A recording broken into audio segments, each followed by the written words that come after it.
Je vois beaucoup de vidéastes qui passent un temps considérable et font beaucoup d'efforts pour devenir de meilleurs vidéastes.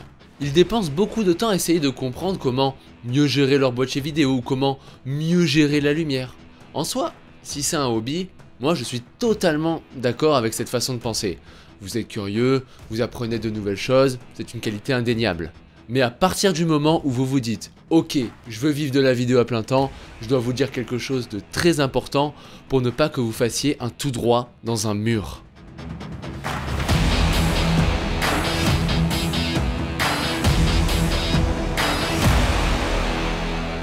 Bonjour les vidéastes entrepreneurs, ici Guillaume Gardès de vidéastefreelance.fr, un des seuls endroits sur internet où l'on parle business vidéo. Comme dit dans l'introduction, je vois de partout des vidéastes qui investissent du temps et de l'argent dans du matériel, des formations sur la lumière ou sur comment éditer telle chose ou telle chose. Dans cette vidéo, je vais encore une fois être sans filtre. Si vous êtes dans ce cas-là, ce que j'ai à vous dire ne vous fera pas plaisir. Mais malheureusement pour vous, c'est nécessaire, ou heureusement. Commençons par le commencement. Vous pouvez être le meilleur dans tous les domaines audiovisuels, dépenser des fortunes pour connaître tous les secrets à propos de la lumière, de l'édition vidéo, de la 3D. Vous pouvez avoir une Red Raven à 30 000 € avec des optiques Sigma Prime ultra haut de gamme. Si vous ne vous formez pas sur le côté business de cette industrie, vous n'aurez aucun résultat. Alors vous serez sans doute un excellent vidéaste, très technique, mais comme vous ne saurez pas comment expliquer cette excellence à votre client, eh bien vous n'en aurez tout simplement aucun. Je connais des tonnes de vidéastes qui sont excellents, mais pour pouvoir vivre financièrement, ils ont un boulot alimentaire où ils vivent des aides sociales.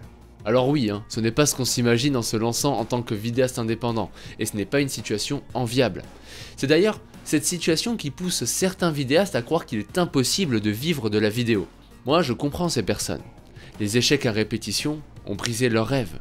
Pour vivre de la vidéo, il ne faut pas juste être un vidéaste, mais un entrepreneur. J'appelle ça personnellement un vidéopreneur. C'est un vidéaste qui a embrassé le côté business du métier pour vivre à plein temps de cette passion. La bonne nouvelle là-dedans est que votre compétence vidéo est sans doute largement suffisante pour commencer à générer du chiffre d'affaires. Bon, je vous en parle juste après.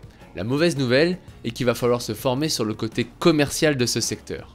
Et l'autre bonne nouvelle pour vous est qu'il n'y a pas besoin d'être le meilleur commercial pour avoir suffisamment de projets pour vivre confortablement. Si vous avez 15-20% des capacités d'un commercial moyen, c'est ok, ça suffit. C'est une question de cadre. Et pour vous en convaincre, je vais vous donner deux exemples, le service client d'un plombier et le service client d'Amazon.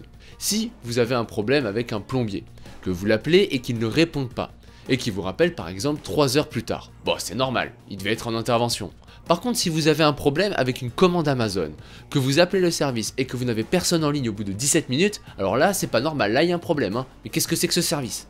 Vous, en tant que vidéaste, vous êtes plus proche d'un plombier que d'Amazon. Bon, ça ne vous fera pas de mal d'être un bon commercial, bien sûr que non, mais ce n'est pas obligatoire.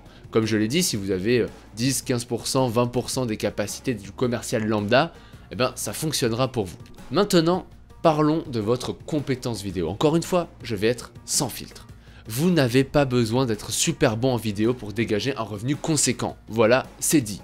Je vends mes services à d'autres entreprises. Et les entreprises ne veulent pas des vidéos de folie avec des effets dans tous les sens.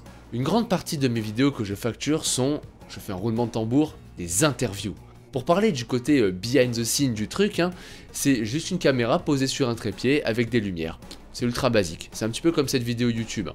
Si vous êtes capable de recréer l'image de la vidéo YouTube que vous êtes en train de regarder, bingo, vous pouvez vivre de la création audiovisuelle. Et ce type de vidéo là, vous pouvez les vendre 1500 €, un plan fixe avec une personne qui parle.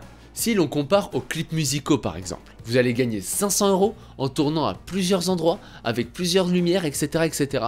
C'est complexe, on vous demande d'avoir une tonne de matériel, entre les drones, les stabilisateurs, les différentes optiques, un boîtier qui filme à des cadences d'image élevées, avec une superbe qualité d'image, des lumières RGB dans tous les sens, etc. etc. mais sans louer, parce que voilà, le client il n'a pas de budget. Comparez ça avec ce que je viens de vous dire sur les portraits dans les entreprises. Un plan fixe, une lumière, un boîtier, un objectif standard, point. Tout ça pour dire une seule chose. Pas besoin d'être le plus doué en vidéo pour vivre de la vidéo. La plupart des vidéos corporate sont ennuyantes à souhait. Ce sont des plans fixes avec un dirigeant qui parle.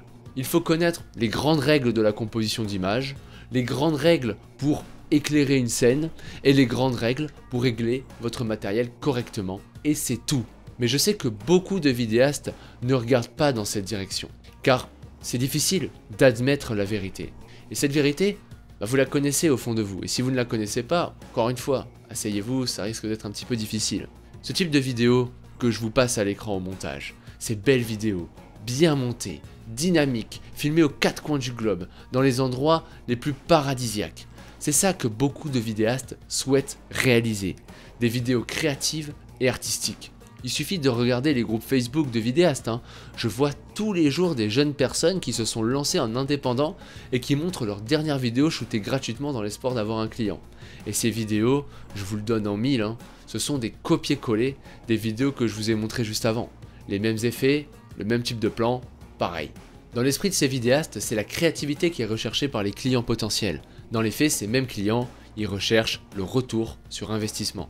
Elle est ici cette vérité douloureuse. Ces vidéos b-roll cinématiques, travel, nanana, ne sont pas le quotidien d'un vidéopreneur. Le quotidien d'un vidéopreneur, je vais vous le donner, c'est plutôt de filmer les vœux du maire, filmer de l'interview, filmer des vidéos qui forment les nouveaux employés dans une entreprise. On est bien loin du b-roll cinématique. Les vidéos que je vous ai montrées, ce n'est ni plus ni moins qu'un travail d'influenceur. Et quand on y pense, les marques s'y retrouvent. Elles offrent le produit à plusieurs vidéastes, créent une sorte de micro-concurrence dans cette communauté et se retrouvent avec des dizaines de vidéos ultra bien réalisées qui ont coûté une bouchée de pain aux marques en question. Excellent retour sur investissement. Et malheureusement, elle est là la réalité, cette réalité incomprise. Ces vidéos et ces influenceurs, ils n'ont que du rêve à vous offrir. Si vous voulez gagner de l'argent, il va falloir vous faire à l'idée que la partie business supplante la partie créative. Votre vrai travail en tant que vidéopreneur n'est pas de faire de la vidéo, ça c'est la partie facile du métier. Non, votre vrai travail, celui qui vous donnera l'assurance d'avoir des clients, est le suivant. Trouver des solutions aux problèmes de vos clients. Problèmes que vous résoudrez au moyen d'une vidéo. Et peut-être que la vidéo à réaliser ne sera pas du vidéo b-roll cinématique travel, mais un simple face caméra. C'est la raison pour laquelle pour vivre de la création vidéo, il faut impérativement, obligatoirement vous former à la vente. Pas seulement pour vendre vos services, mais aussi pour vendre les services de vos clients. Je sais que ça peut être déconcertant. Je sais que ce n'est peut-être pas ce que vous aviez envie d'entendre. Mais pensez-y, il y a des centaines et des centaines de vidéastes qui sont capables d'avoir une belle qualité d'image.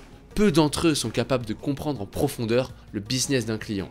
Pour ma part, je n'ai jamais réussi à vendre de la qualité d'image, mais seulement des solutions concrètes à des problèmes concrets. C'est la seule chose qui vous permettra de vivre confortablement de la vidéo. Si vous voulez aller plus loin, j'ai une formation gratuite pour vous aider à développer votre activité de vidéaste. Dans cette formation, on parle uniquement business et vente, pas de technique. Le lien est dans la description. Pour ma part, je vous laisse là, je vous dis à bientôt et bon courage dans vos projets.